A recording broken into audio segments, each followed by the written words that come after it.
로렌스 자신은 이 위멘 인 러브가 자기의 최고의 작품이라고 생각을 했죠. 그리고 레이빗을 포함한 많은 평론가들이 거기에 동의를 했고, 그러나 동의 안 하는 평론가들도 또 많고요.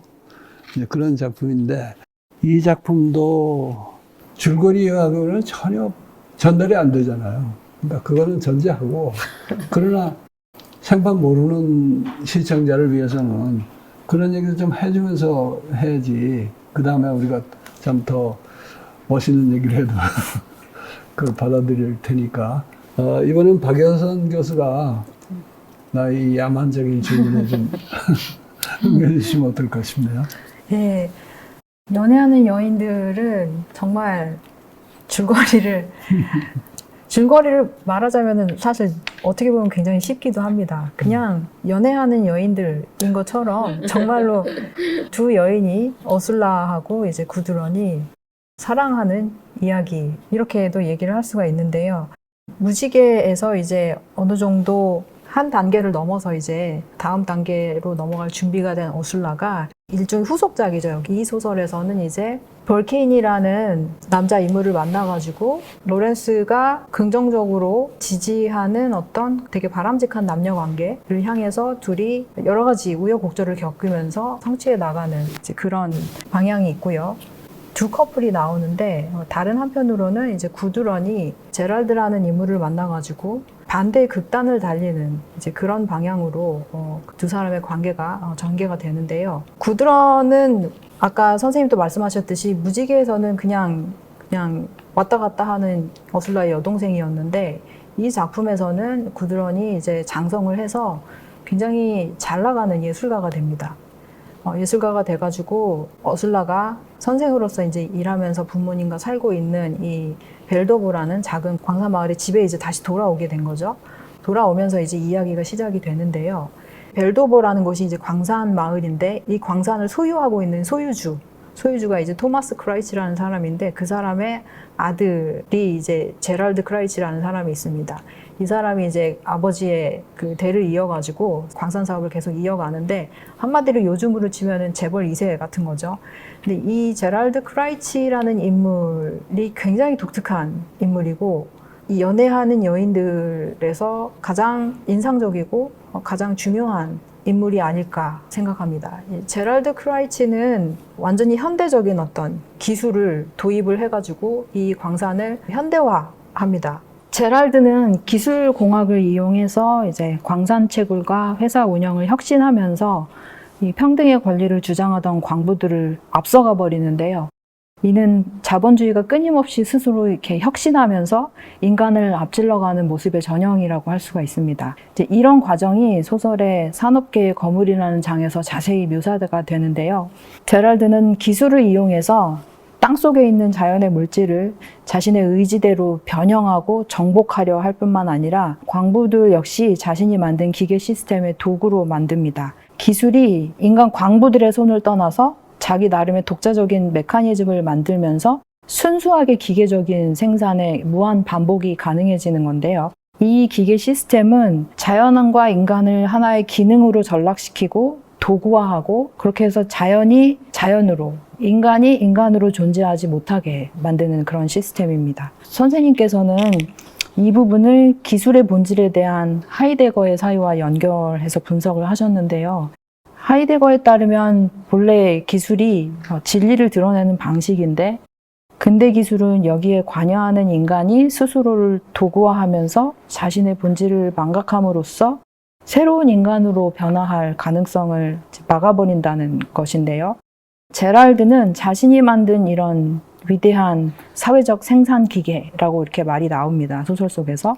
이 기계 속에서 이 광산과 광부들뿐만 아니라 자기 자신까지도 완벽한 기계의 도구로 만듭니다. 그러니까 이런 제랄드의 형상화가 기술시대의 인간의 전형을 보여준다고 선생님이 말씀을 하셨는데요, 책에서. 스토리 자체는 이제 굉장히 복잡해가지고 힘들 것 같은데, 이제 선생님 그 논문의 초점이 기술시대의 과제, 이게 있으니까, 그걸 주로 다룬 챕터가 이제 산업계의 거물이라는 챕터에서 지금 말씀하신 이런 탄광에서의 변화가 이제 일어난 셈인데, 그런 운영 조직의 변화에 지금 기술 시대의 어떤 원리 같은 것이 적용이 돼서 그게 강제적으로 되는 부분을 제가 받아들이는 관점에서 말씀드리자면은, 우리 시대의 핵심으로서 기술의 본질에 대해서 물었다라는 부분을 학위 논문이나 지금 이 글에서 제기를 하신 것 같아요. 기술의 본질이라는 것은 기술적이지도 않고 인간적이지도 않다. 이게 뭐야? 그럼 뭐야?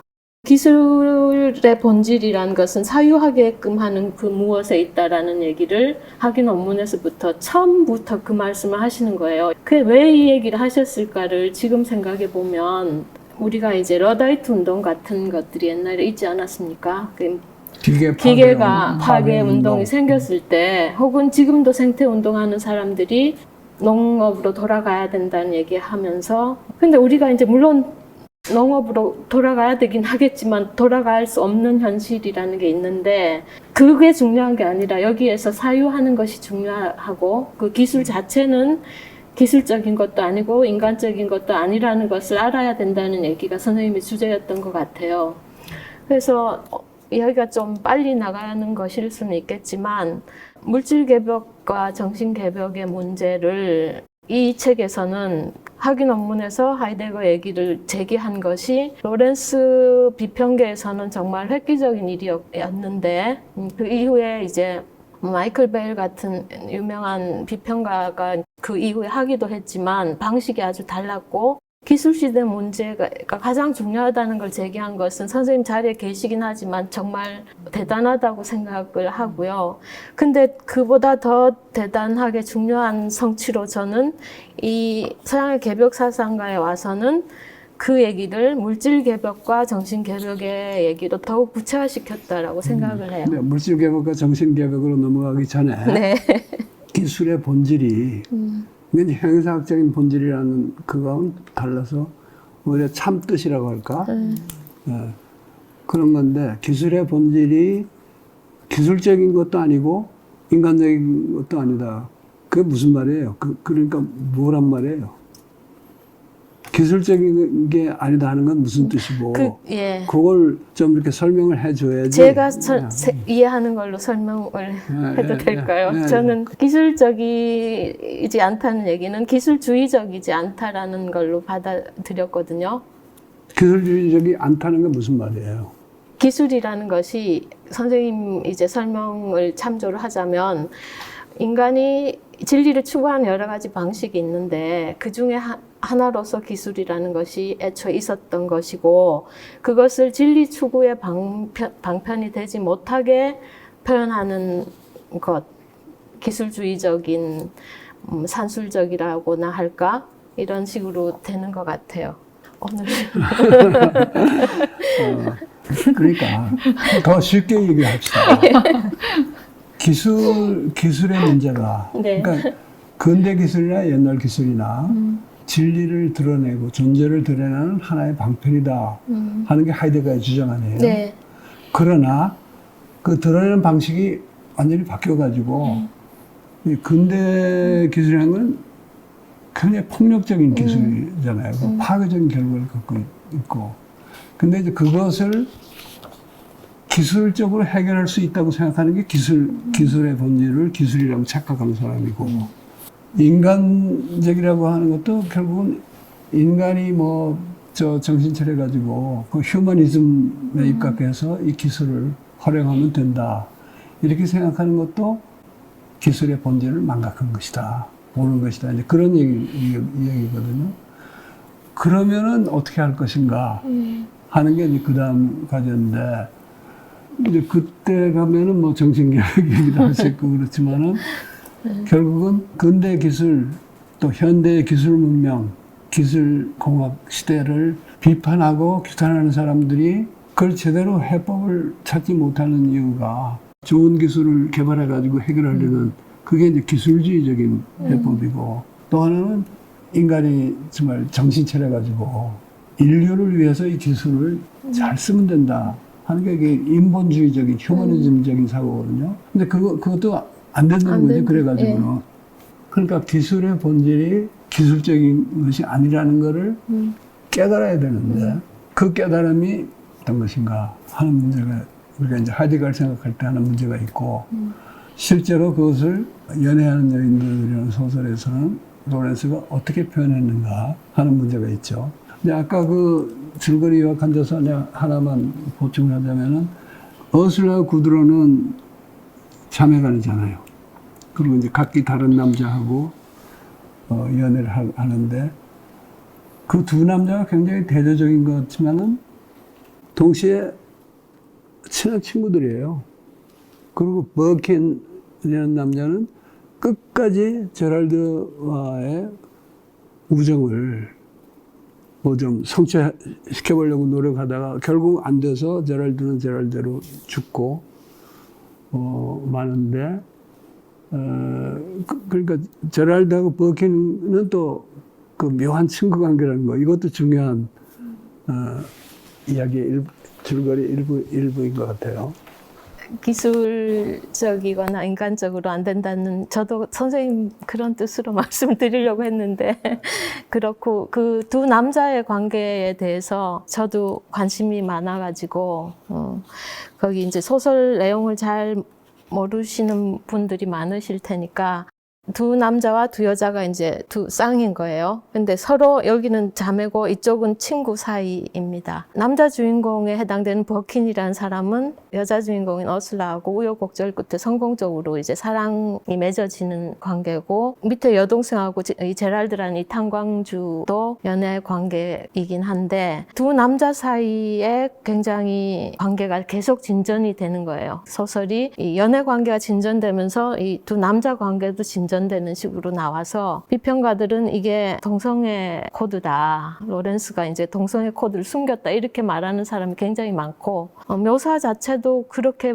볼 수도 있을 묘사들도 있어요. 이 여주인공과의 사랑을 성취하면서도 제랄드와의 또 다른 종류의 사랑을 꼭 이루어야만 한다고 얘기를 해요. 그 관계를 꼭 성취를 해야 되고 그 제랄드와 구드론까지 합해진 여러 사람이 있는 우리의 어떤 세계를 만들자고 얘기를 하는데 어슬라는 그게 가능할 것 같지도 않고 왜 내만 있으면 되지 딴 남자가 왜 필요해 이러면서 이제 재밌게 싸우는 장면들이 소설에 나와요. 근데 이게 의미하는 바는 제랄드라는 인물이 일개 어떤 인물이 아니고 산업계나 기술 시대를 대표하는 인물이기 때문에 이 사람이 사물을 보는 관점이 지금 이 시대를 좀 체현하는 그런 부분이 있는 것 같거든요. 제랄드라는 인물은 이제 물질적인 어떤 발전이 있으면 모든 게 해결되지 않느냐라는 생각을 하는데 그게 그 사람의 존재론적인 부분까지도 그렇다는 게 그려지고 있는 것 같아요.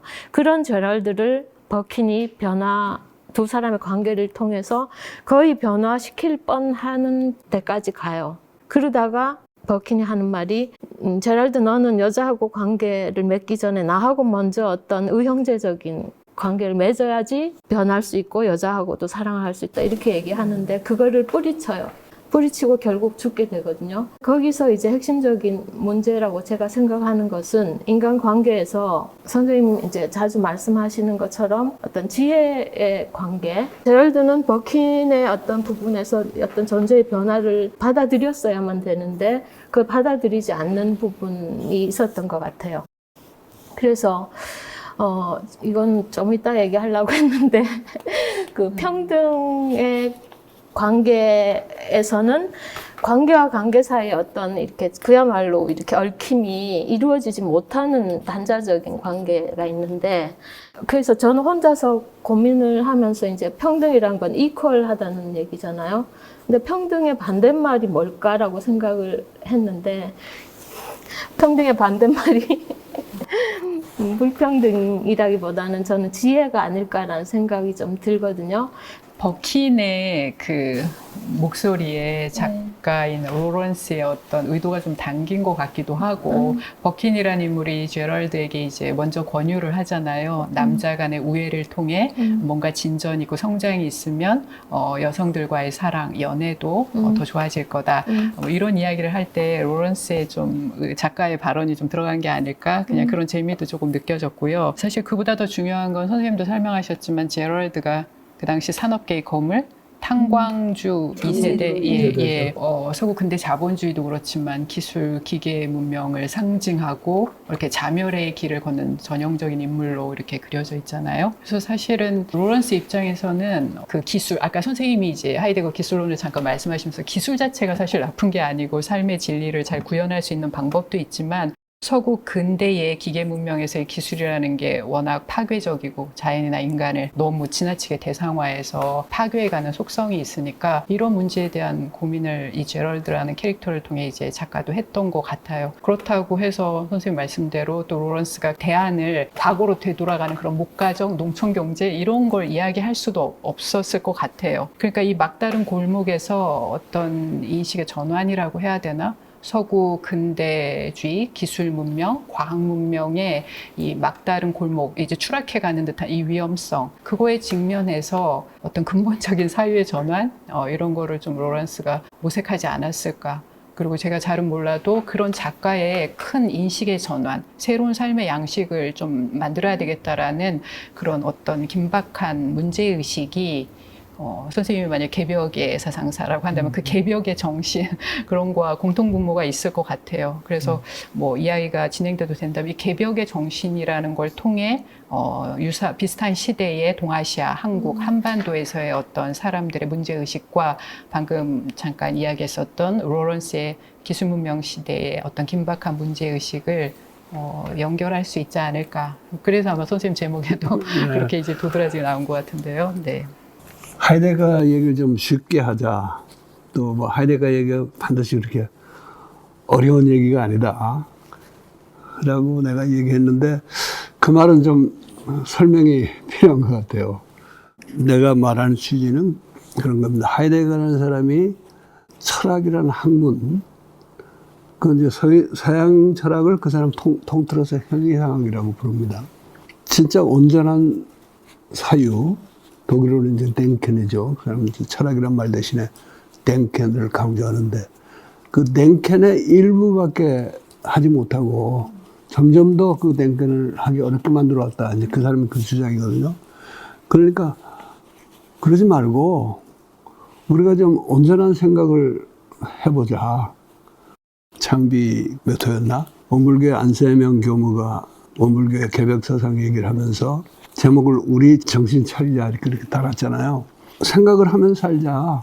정신 차리자. 그런 얘기니까 그 얘기 자체가 어려울 건 없지 않느냐. 괜히 그걸 어렵게 풀려고 그러지 말고. 근데 이걸 이제 비유하자면 이런 겁니다. 성인들의 가르침을 그대로 따르기가 우리가 힘들다고는 하지만은 성인들은 누구나 할 수 있는 일을 가르치고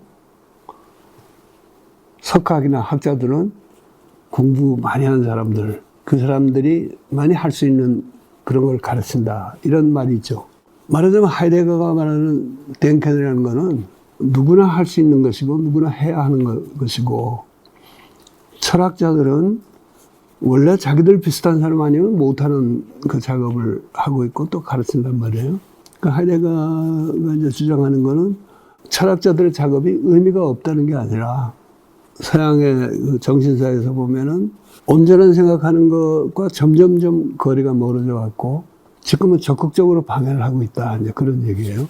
그런데 철학자들이나 과학자 그런 사람들 앞에서 당신들이 하는 일이 그게 온전한 생각이 아니고 우리 좀 온전한 생각을 따로 해야겠다. 이렇게 말하면은 그게 설득력이 없잖아요. 그 사람들을 보기에는. 자기들이 사유의 전문가들인데 자기가. 그런데 이제 하이데거의 경우는 뭐 3000년 서양 철학사를 바삭하게 꿰고 있는 사람이에요. 그 지식을 총동원해가지고 자기 주장을 하나하나 입증해가니까 읽는 사람이 그게 그리 어렵다고 생각할 수밖에 없는 게 하나는 독자도 어느 정도 지식이 있어야지 따라갈 수 있는 얘기를 한단 말이에요. 또 하나는 지식이 많은 사람일수록 그런 식의 사유에 대해서는 이제 회의적인 거예요. 철학과 과학의 사고방식에 깊이 물들어 있어가지고. 그러니까 식견이 모자란 사람은 모자란 사람대로, 있다는 사람은 있다는 사람대로 그 하이데거의 얘기 무슨 소리인지 모르겠다 이렇게 되는 거죠. 그러나 그런 식으로 하나하나 그 내부에서 내부인이 그걸 밝혀놨기 때문에 사실은 그게 설득력이 있는 글이 되는 거죠. 앞서서 강미숙 교수가 원불교의 물질개벽, 정신개벽 얘기할 때, 나올 때 내가 거기서 말을 좀 잘랐는데 그 얘기 나중에 합시다. 다른 얘기 좀 충분히 하고 합시다. 그러고 잘랐는데 나는 강 교수의 이게 하이데거의 그런 얘기가 물질개벽, 정신개벽, 물질이 개벽되니 정신을 개벽하자 하는 원불교의 개교표하고 거의 상통한다는 그 판단에 동의를 합니다. 우리 정신 차리자 하는 게 큰 주장이지만은 아무 때나 아무한테나 하는 그 얘기가 아니고 지금이 물질 개벽의 시대이고 엄청난 문명의 여러 가지 생활에 사고의 변화가 일어나고 있는 시대니까 그 속에서 정신 차리자 이거거든요. 다시 말하면 물질 개벽의 시대에 물질 개벽에 상응하는 정신 개벽을 해야 된다. 그게 이제 그 종래 불교에서 그냥 뭐 해탈해야 된다, 깨달아야 된다, 탐진치를 여해야 된다 하는 얘기하고 이제 좀 다른 거죠. 시대적인 맥락을 제시하면서 정신 차리자고 하는 얘기니까. 그래서 그런 점에서는 원불교하고 굉장히 통하는 얘기고, 그거는 우리가 이제 앞으로 더 연마하면 좋겠어요. 근데 하이데거의 이제 이러한 시대 인식이랄까? 그런 게 로렌스가 위멘 러브에서 특히 제랄드 다룬 그 대목하고 합치한다고 이제 박여선 선생도 얘기를 했고 또 강미숙 씨도 얘기를 했는데 나는 거기에 동의를 합니다. 기술 시대의 가장 큰 위협이 우리가 기술 시대가 이야기하는 문제를 자꾸 기술적으로 해결하려는가 또는 낡은 휴머니즘의 척도로 그걸 어떻게 해볼까 해서는 점점 사태는 악화되기만 하고 기술의 본질에 우리가 사유하고 기술의 본질에 대한 어떤 새로운 깨달음에 이르러야 된다 하는 게 하이데거가 주장 아니에요. 근데 이제 제랄드가 파멸하는 걸 보면은 그냥 무슨 큰 공장에 무슨 큰 재해가 벌어져 가지고 그 속에서 뭐 제랄드도 희생이 된다거나 그런 드라마가 없잖아요. 완전히 버킨과의 관계에서 버킨이 제의하는 어떤 새로운 열린 길을 향해서 같이 나가자 하는 그거를 첫째는 그 말을 잘 이해를 못하고 또 믿지를 못하고 그래서 거부하고 그러면서 이제 자기는 그들과의 관계에서 살려는 의욕을 상실한 거죠. 결국 이제 알프스 눈 속에서 거의 자살에 해당하는 추락사를 하고 마는데 이렇게 죽는 것이 사실은 기술 시대에 기술의 본질에 대한 사유와 깨달음이 없어서 파멸하는 것이지 무슨 뭐 원자폭탄이 핵포탄이 터졌다든가 대형 현장에 사고가 일어나서 뭐 자기도 희생된다든가 이런 게 아닌 거잖아요. 그게 더 나는 이제 하이데거적인 해석에 부합한다고 그렇게 본 거죠. 네, 그게 사실은 선생님이 중요하게 이제 하이데거를 비롯 문제 제기하신 거지만 사실 저희도 이해하기가 굉장히 어렵잖아요. 이제 로런스가 이 작중 화자들이 그 버킨과 제럴드의 관계가 그런 식의 관계로 끝난 게 굉장히 아쉬워요. 왜냐면 이제 소설이라고 하는 게 그런 스토리 전개를 통해 사실 그 가능성을 보여줬으면 정말 좋은데 그 기술 문명 시대의 새로운 인간 관계라는 게 뭔가 어떤 삶의 길이라는 게 뭔가를 사실 형상화해서 보여주기를 좀 바랬었거든요.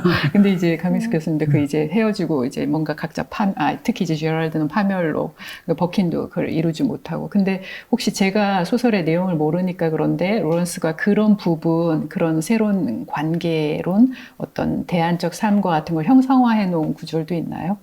그러니까 이게 여기서 만약에 제럴드하고 버킨이 남자의 관계가 이루어졌다면 비현실적인 얘기가 됐을 것 그렇죠. 같아요. 네. 근데 그 거의 끝까지 거의 될 뻔하는 데까지를 보여주거든요. 네. 그런데 마지막 순간에 이 제럴드가 버킨을 믿지 않고 말하자면 너가 나보다 더 지혜로운 사람이라는 그거를 받아들이지를 받아들이지 못해요. 못하고, 예. 네. 근데 그게 이제 마지막 순간에 그런 표현을 하지만은 원래가 이게 받아들일 수 없는 그런 인물이죠. 네. 제럴드가. 네. 그 두 사람의 관계가 그런데도 네. 제럴드가 받아줘야만 네. 이게 참 버킨 자기 개인의 삶의 문제도 더 충실해지고 이 사회의 문제를 해결할 수 있는 실마리가 네. 된다 하는 믿음을 버킨이 끝까지 버리지 않고 네. 심지어는 어슬레가 당신은 나 있으면 됐지 뭘 그렇게 제럴드하고 추가적으로 그런 남자들 우리- 간의 네, 어떤 그걸 관계를 왜 계속 구해야 추구했냐. 되는데 버킨이 또 거기 승복을 안 하거든요. 네. 그럼 버킨의 발언 속에 그 작가인 로런스의 문제의식이나 의도가 더 그렇죠. 드러나고 그렇죠. 있다고 볼 수 네. 있겠죠? 예. 버킨이 로렌스를 대변하는 역할을 많이 해요. 네. 그걸 가지고 이제 사람들이 어떤 사람은 이게 버킨은 작중 인물로서는 실패작이다. 로렌스의 대변 의도적으로 작가를 대변하고 있어서. 이렇게 네. 말하는 사람이 있고, 근데 작가의 생각을 대변하는 인물이 있다고 해서 반드시 그 소설이 실패하는 건 아니거든.